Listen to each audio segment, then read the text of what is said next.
যদি আপনার নামে কোনো জায়গা জমি না থাকে আর এই ফর্মটা যদি আপনি ফিল আপ করে দেন তাহলে আপনি বছরে 4,000 টাকা করে পাবেন।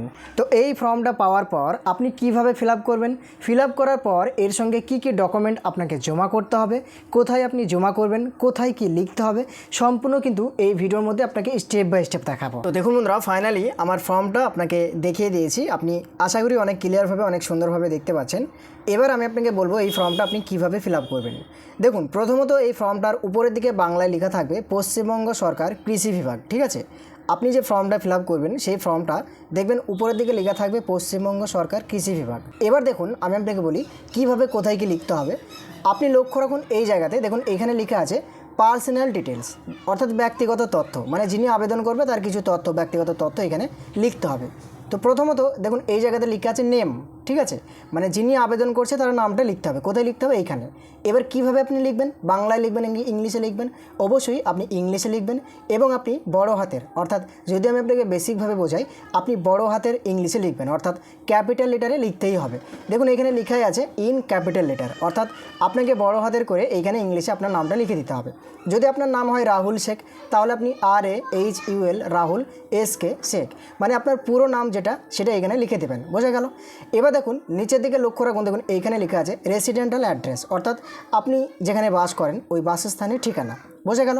এবার যদি আপনার ভিলেজ হয়ে থাকে তাহলে অবশ্যই আপনার ভিলেজের নামটা এই যে এখানে দেখুন লেখা আছে ভিলেজ, এর নিচে যে ঘরটা দেখতে পাচ্ছেন এইখানে আপনার গ্রামের নামটা লিখে দেবেন।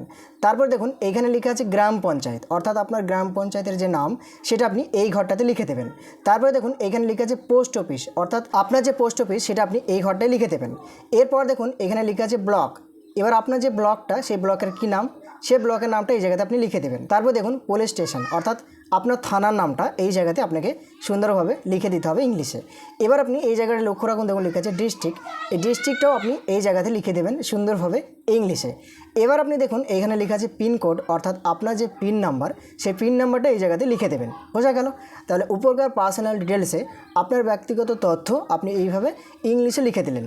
এবার আপনাকে যে কাজটা করতে হবে, আপনি 2 নম্বরটায় লক্ষ্য রাখুন, দেখুন লিখে আছে ফাদার্স অ্যান্ড হাজব্যান্ডস নেম, অর্থাৎ পিতা অথবা স্বামীর নাম। যদি আপনি মহিলা হয়ে থাকেন তাহলে অবশ্যই আপনার স্বামীর নামটা এখানে লিখতে হবে, আর যদি আপনি পুরুষ হয়ে থাকেন তাহলে অবশ্যই আপনার পিতার নামটা এই জায়গাতে লিখতে হবে। এই যে কালো হয়ে এই সোজাসুজি আপনাকে লিখে দিতে হবে। কীভাবে লিখবেন? ইংলিশে লিখবেন। তারপর দেখুন এখানে লেখা আছে ডেট অফ বার্থ, অর্থাৎ আপনার যে ডেট অফ বার্থ সেটা আপনি এই জায়গাতে লিখে দেবেন। দেখুন এইখানে ঘরের মধ্যে দেখবেন ফর্মটা পাওয়ার পর দেখবেন এইখানে লেখা থাকবে DDMMYY, এগুলোর অর্থ হচ্ছে DD মানে হচ্ছে ডেট, মানে কোন ডেটে আপনি জন্মগ্রহণ করেছিলেন সেই ডেটটা দিবেন আগে।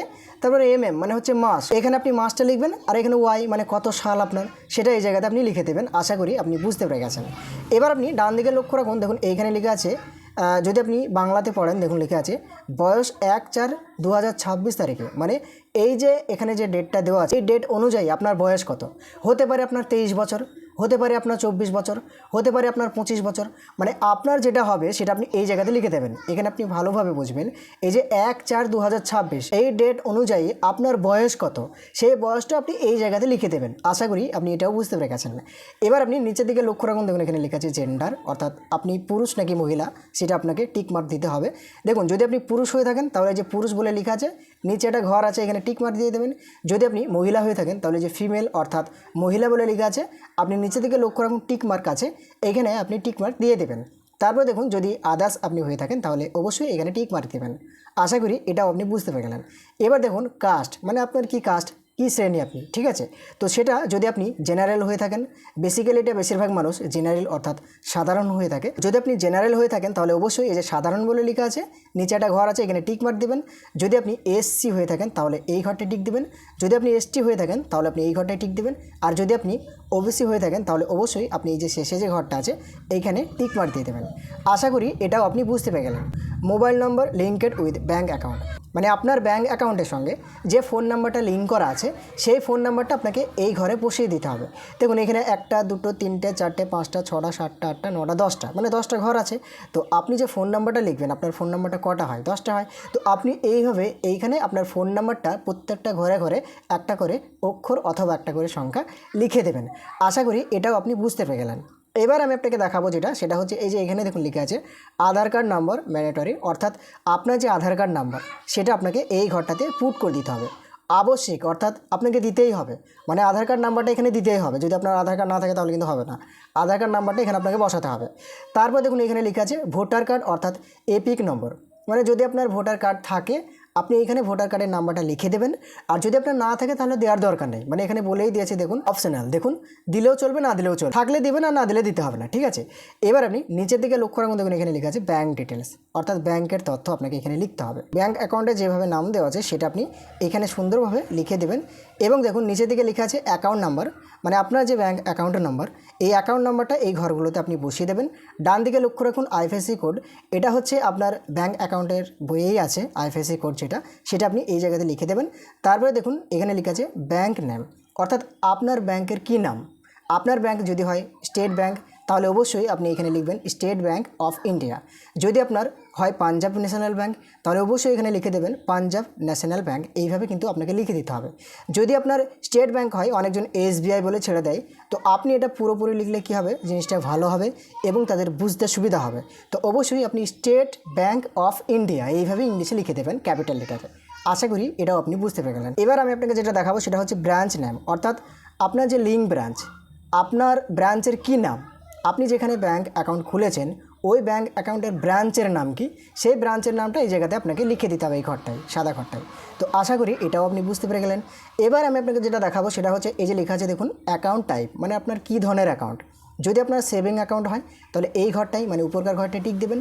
আর যদি আপনার কারেন্ট অ্যাকাউন্ট হয় তাহলে আপনি দ্বিতীয়কার এই ঘরটায় টিক রাখবেন। আশা করি এটাও আপনি বুঝতে পেরে গেছেন। এবার আমি আপনাকে যেটা বলবো সেটা হচ্ছে দেখুন এইখানে লেখা আছে অ্যাটাচ ব্যাঙ্ক ডকুমেন্ট, মানে আপনার ব্যাংকের বইয়ে অবশ্যই ফটো দেওয়া আছে আপনার, তো সেই ফটো সহ ওই বইটা আপনাকে কি করতে হবে, দিতে হবে। তো যার কারণে আপনি উপরের দিকে টিক মার্ক দেবেন। আপনি এটাও দিতে পারেন, অথবা যদি আপনার বাতিল চেক থাকে আপনি বাতিল চেকটা এখানে টিক মার্ক দিতে পারেন। তো আশা করি আপনি উপরকার ঘরটায় টিক মার্ক রাখবেন, বোঝা গেল। এবার আপনি নিচের দিকে লক্ষ্য রাখুন, দেখুন এইখানে লেখা আছে নমিনি ডিটেলস, অর্থাৎ যদি আপনি কাউকে নমিনি করতে চান তাহলে তার ডিটেলসটা এখানে ফিল আপ করতে হবে। কীভাবে দেখুন, প্রথমত এখানে লেখা আছে নেম অফ নমিনি, অর্থাৎ আপনি যাকে নমিনি হিসেবে রাখতে চাইছেন তার নামটা এই জায়গাতে আপনাকে লিখতে হবে এই ঘরটায়, বোঝা গেল।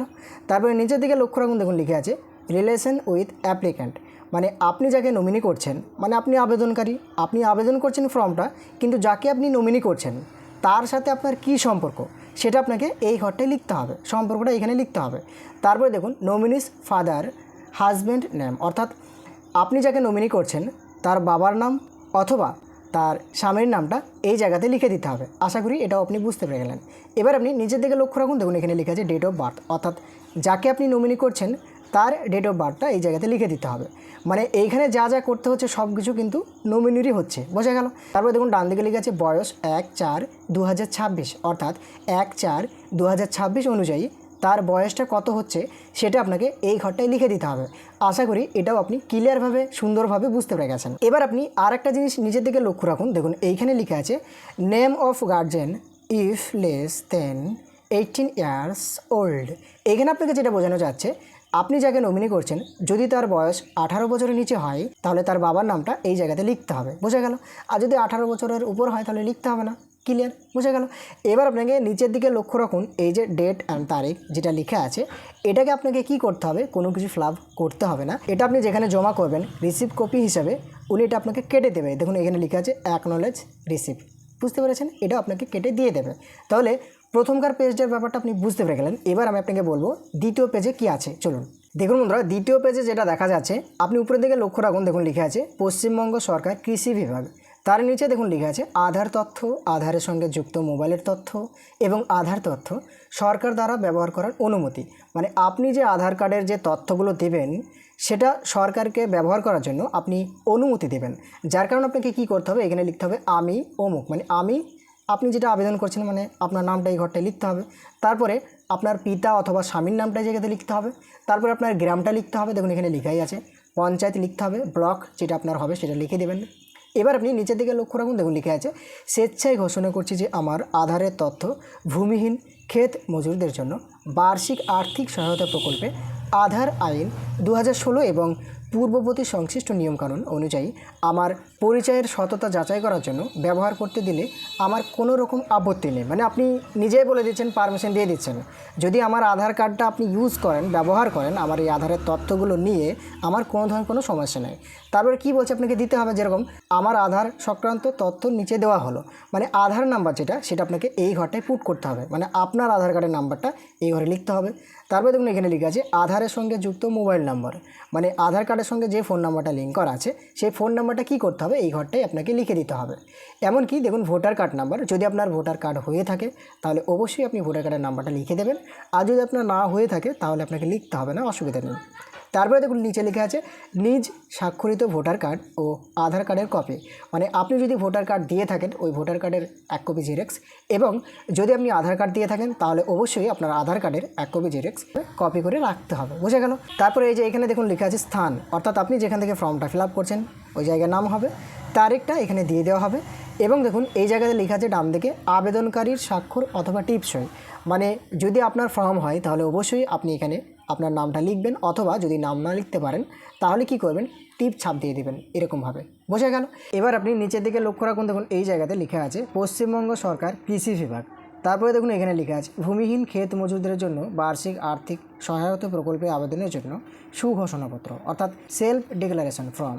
দেখুন এবার আমি আপনাকে বলি কি লিখতে হবে এখানে আমি মানে যিনি আবেদন করছে তার নামটা লেখা হবে, তারপরে তার বাবা অথবা স্বামীর নামটা এখানে লিখবে, যদি মহিলা হয়ে থাকে স্বামীর নাম, আর যদি পুরুষ হয়ে থাকে তার পিতার নামটা এখানে লিখতে হবে, গ্রামটা কি সেটা লিখতে হবে, মিউনিসিপ্যালিটি যেটা সেটা লিখতে হবে, ব্লকটা লিখতে হবে, থানাটা এখানে লিখে দিতে হবে। এখন এখানে কি লেখা আছে, আমি এত ধারা ঘোষণা করছি যে আমার কোনো চাষযোগ্য জমি নেই, আমি ভাগচাষী বা বর্গাদার হিসাবে নথিভুক্ত নই, আমি জীবন ধারণের জন্য অন্যর জমি বা কৃষিতে ক্ষেত মজুর হিসাবে কৃষি সংশ্লিষ্ট কাজে পুরোপুরি নির্ভরশীল, এই মোতাবেক আমি ভূমিহীন ক্ষেত মজুরদের জন্য বার্ষিক আর্থিক সহায়তা প্রকল্পে সহায়তা পাওয়ার জন্য আবেদন করছি। তারপরে যেটা লিখেছে, আমি আরও ঘোষণা করছি যে আমার জ্ঞান ও বিশ্বাস মতে উপযুক্ত তথ্য সঠিক, যদি কোনো সময় এই তথ্য ভুল প্রমাণিত হয় তাহলে উপযুক্ত কর্তৃপক্ষ আমার এই প্রকল্পের সুবিধা পাওয়ার দাবি সরাসরি বাতিল করে দিতে পারেন, এবং ইতিমধ্যে আমি যদি প্রকল্পের কোনো ধরনের কোনো সুবিধা পেয়ে থাকি তা ফেরত দিতে বাধ্য থাকিব। আমি রাজ্য সরকারের নিম্নলিখিত প্রকল্পের একজন সুবিধাভোগী, সঠিক বক্সে টিক চিহ্ন দিন, দেখুন এখানে লেখাই আছে।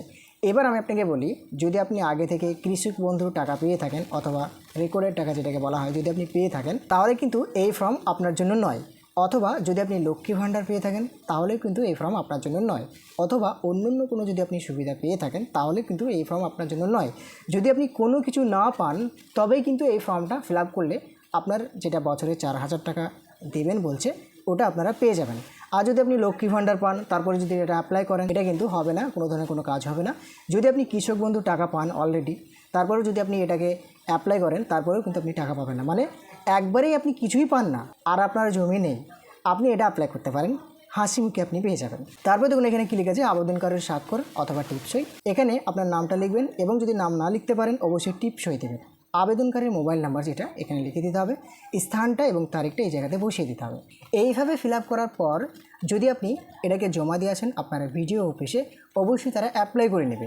এবার এর সঙ্গে যে ডকুমেন্টটা লাগবে সেটা হচ্ছে আধার কার্ডের কপি, এবং যদি আপনার ভোটার কার্ড থাকে অবশ্যই ভোটার কার্ড আপনি জেরক্স করে নিয়ে যাবেন, এবং আপনার ব্যাঙ্ক অ্যাকাউন্ট যে ব্যাঙ্ক অ্যাকাউন্টে ছবিসহ লাগানো আছে ওই ব্যাঙ্ক অ্যাকাউন্টের বইটা আপনাকে অবশ্যই নিয়ে যেতে হবে ভিডিও অফিসে, তবেই কিন্তু আপনি সাকসেসফুল হতে পারবেন। আশা করি অনেক ক্লিয়ারভাবে অনেক সুন্দরভাবে বুঝতে পেরে গেছেন। ভিডিও ভালো লাগলে এটা লাইক করবেন, আর চ্যানেলে নতুন হয়ে থাকলে আরও ভিডিও পেতে সাবস্ক্রাইব করে পাশে থাকবেন। ধন্যবাদ।